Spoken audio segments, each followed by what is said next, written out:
여러분 안녕하세요. 혹시 최근 학교 앞 스쿨존을 지나가시면서 뭔가 달라졌다는 느낌을 받으신 적 있으신가요? 도로 색깔이 바뀌고 신호등이 새로 생기고 속도 제한 표지판의 숫자가 달라진 걸 보셨을 겁니다. 사실 이건 우연이 아닙니다. 서울시가 올해 발표한 대규모 보호구역 종합관리 대책의 일환인데요. 오늘은 우리 아이들과 보행약자들을 위해 서울시가 어떤 변화를 준비하고 있는지 자세히 파헤쳐 보겠습니다. 왜 지금 이 대책이 필요한가? 먼저 왜 이런 대책이 나오게 됐는지부터 이야기해 볼까요? 통계를 보면 답이 나옵니다. 어린이 교통사고의 상당수가 등하굣길, 특히 학교 주변 좁은 이면도로에서 발생하고 있습니다. 문제는 이런 곳들이 대부분 차도와 보도 구분이 애매하고 차와 사람이 뒤섞여 다니는 구조라는 겁니다. 학교 앞이니까 당연히 아이들이 많고 등하굣길에는 차량 통행도 많아지죠. 게다가 좁은 도로에서 30km/h로 달리는 차량은 생각보다 위협적입니다. 서울시는 이런 문제를 인식하고 단순히 표지판 하나 더 세우는 게 아니라 근본적으로 보행 환경을 바꾸겠다는 큰 그림을 그렸습니다. 바로 2024년 서울시 보호구역 종합관리대책이죠. 이 핵심 대책일 마이너스 속도를 더 낮춘다. 이번 대책의 첫 번째 핵심은 속도 제한 강화입니다. 서울시는 특히 위험한 50곳의 좁은 이면도로를 추가로 지정했습니다. 여기서 좁은 이면도로란 폭이 8m도 안 되는 도로를 말하는데요.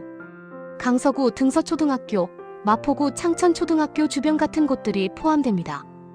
이런 곳들의 제한 속도를 기존 시속 30km에서 시속 20km로 낮춥니다. 겨우 10km 차이가 뭐 그리 대수냐? 고 생각하실 수도 있는데 20km 차이가 생명을 가릅니다. 교통안전연구에 따르면 시속 30km로 주행하는 차량에 치였을 때 보행자 사망률은 약 10%입니다. 하지만 시속 50km가 되면 사망률이 80%까지 치솟습니다. 시속 20km로 낮추면 사망률은 거의 0%에 가까워지죠.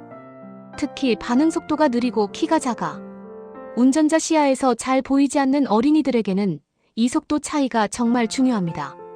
3핵심 대책 마이너스 보행 공간을 확실하게 구분한다. 두 번째 핵심은 보행 공간의 명확한 구분입니다. 지금까지 많은 학교 주변 도로들이 차도와 보도의 구분이 모호했습니다. 그냥 선 하나 그어놓고 여기가 인도야라고 하는 식이었죠. 하지만 아이들이 그런 선을 지킬 리가 없고 운전자들도 무심코 침범하기 쉽습니다. 서울시는 이제 이렇게 바꿉니다. 도로 폭이 8m 이상인 곳 20곳에는 차도와 보도 사이에 높낮이 차이를 둡니다. 쉽게 말해 턱을 만드는 거죠. 이렇게 하면 차량이 물리적으로 보도로 올라올 수 없고 보행자도 명확하게 여기가 내 공간이구나를 인식할 수 있습니다. 도로 폭이 8m 미만이거나 물리적으로 턱을 만들기 어려운 곳에는 어떻게 할까요? 여기서는 색상과 포장 재질을 달리해서 시각적으로 구분합니다. 예를 들어 보행 공간은 빨간색이나 노란색으로 칠하고 재질도 달리해서 운전자가 여기는 조심해야 하는 구역이구나라고 자연스럽게 인식하도록 만드는 거죠. 4핵심 대책 3 스마트 안전시설 대폭 확충. 세 번째는 최첨단 안전시설 설치입니다. 이게 정말 흥미로운 부분인데요. 먼저 신호가 없는 횡단보도에 신호기를 새로 설치합니다. 그리고 어린이 보호구역 내 비신호 횡단보도에서는 일시정지가 의무화됐기 때문에 황색 전멸등을 적색 전멸등으로 바꿉니다. 총 120개소의 신호기가 개선되죠. 여기서 끝이 아닙니다. 이제 AI와 IoT 기술이 등장합니다. 바닥 신호등을 아시나요?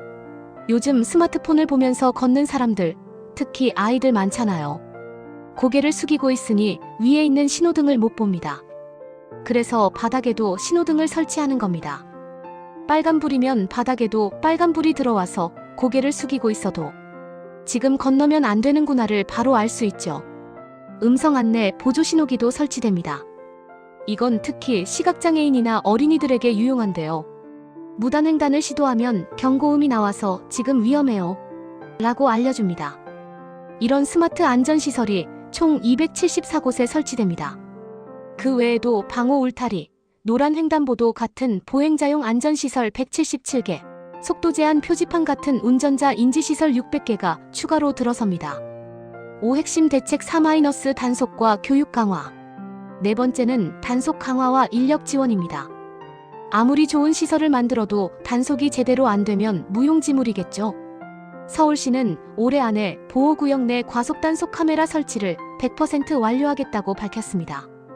그리고 초등학교 저학년 아이들의 등하굣길을 함께 걸어주는 교통안전지도사 536명을 운영합니다.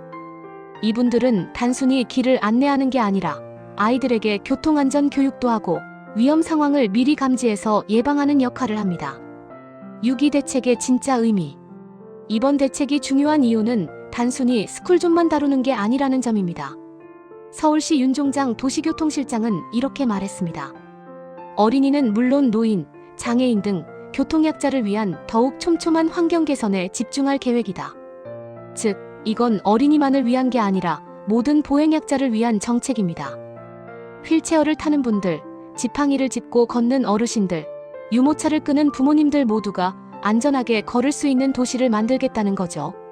그리고 이건 서울만의 문제가 아닙니다. 전국 어디든 학교 앞 도로는 비슷한 문제를 안고 있습니다. 서울시의 이번 대책이 좋은 선례가 되어서 다른 지자체들도 따라갈 수 있기를 기대해 봅니다. 자, 오늘은 서울시의 보호구역 종합관리 대책에 대해 알아봤습니다. 정리하면 이렇습니다.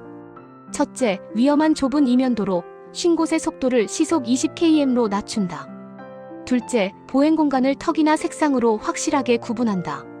셋째, AIoT 기술을 활용한 스마트 안전시설을 대폭 확충한다. 넷째, 과속단속 카메라 설치를 완료하고 교통안전지도사를 운영한다. 여러분이 사시는 동네 학교 앞 스쿨존도 조만간 이런 변화가 찾아올 겁니다. 운전자분들은 학교 앞에서 속도를 더 줄이셔야 하고 황색 전멸등이 적색 전멸등으로 바뀐 곳에서는 반드시 일시정지하셔야 합니다. 그리고 학부모님들, 이런 시설들이 설치되더라도 아이들에게 교통안전 교육은 계속해 주셔야 합니다. 시설이 아무리 좋아도 안전의식이 뒷받침되지 않으면 소용없으니까요. 우리 모두가 조금씩 더 조심하고 배려하면 우리 아이들이 안전하게 학교에 다닐 수 있습니다. 오늘 영상이 도움이 되셨다면 좋아요와 구독 부탁드리고요. 여러분의 생각도 댓글로 남겨주세요. 안전한 하루 보내세요. 감사합니다.